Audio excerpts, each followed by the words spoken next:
parrot Tsicai's happy diary on the balcony of the little girl Mengmen's home. There hangs a colorful birdcage in which lives a parrot. Everyone calls her Sai Sai. Her feathers were like a pallet had been overturned. Her wings were bright emerald green. Her belly was soft lemon yellow, and there was a tuft of red feathers on her head, as if she were wearing a small hat. The most amazing thing is that Tsicai can imitate many sounds. She can say good morning like meng meng, and also imitate the ding-ling-ling sound of an alarm clock. Every day she makes the balcony lively and bustling. That early morning, Mengmeng had just finished feeding Xiaomi to Keikai when she heard a woo crying sound coming from downstairs. It was Dodo, the little brother of the neighbor. His mother had gone to buy vegetables, and Dodo was waiting for her at the door. He was so anxious that he burst into tears. Keikai quickly chattered downstairs and imitated Mengmeng's mother's voice.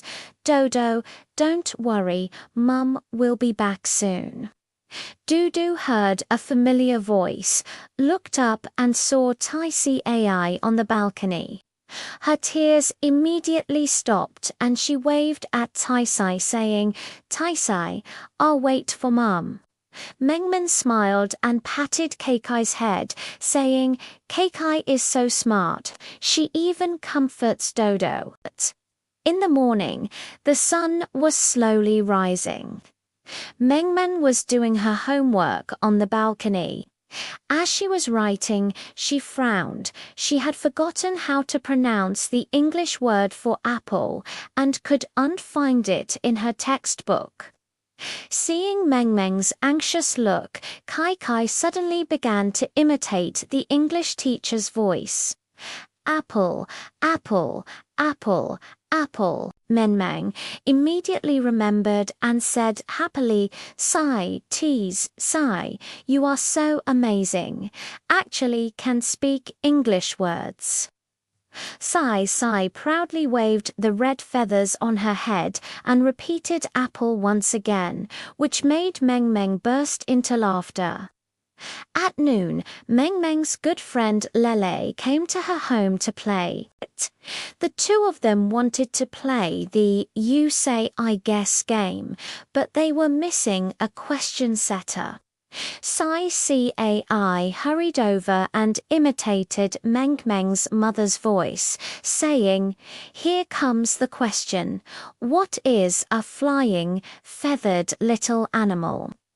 Lely smiled and replied, It's a little bird.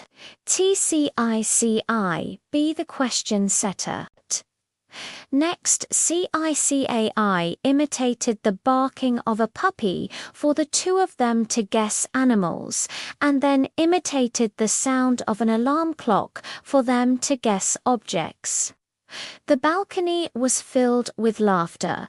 Lele said before leaving, Cai is so interesting. I'll come and play with it again next time. In the afternoon, dark clouds suddenly drifted from the sky, and it seemed that it was about to rain. Mengmeng's mother dried the quilt on the balcony, but hasn't had time to collect it yet. Cai quickly made a ding-ling-ling sound into the room, imitating the sound of a doorbell, and shook her head in the direction of the quilt.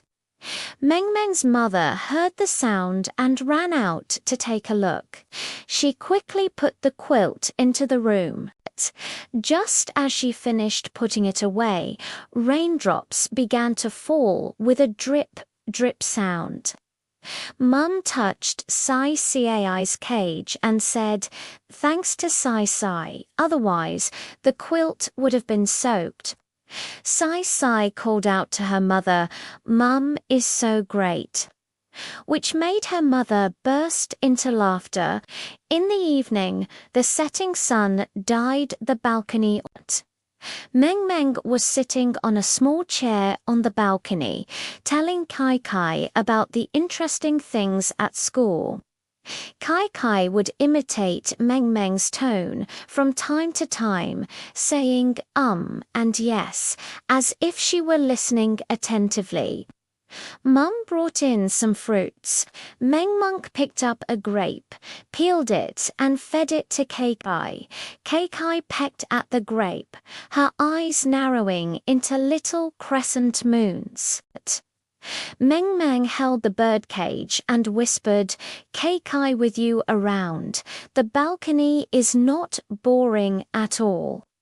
Sai Sai waved her colorful wings, feeling warm in her heart. It suddenly felt that its ability to imitate sounds was really useful. It could comfort Dodo, help Meng Meng memorize words, play games with everyone, and remind Mum to tuck in the quilt. It was much more interesting than staying in the cage singing all the time. It turns out that even a tiny parrot can, with its own wit and unique skills, become a little joker on the balcony, bringing joy and help to everyone. When the moon rose, Sai AI stood quietly on the crossbar. Her colorful feathers sparkled gently in the moonlight like a small glowing ball. The balcony is quiet, with only the rustling sound of the evening breeze brushing past the curtains. Because of TSICAI, this small balcony has become increasingly lively and warm. Such days are sweeter and more fragrant than sweet millet, and more beautiful than colorful feathers. 以上翻译结果来自有道神经网络翻译 YNMT 通用场景。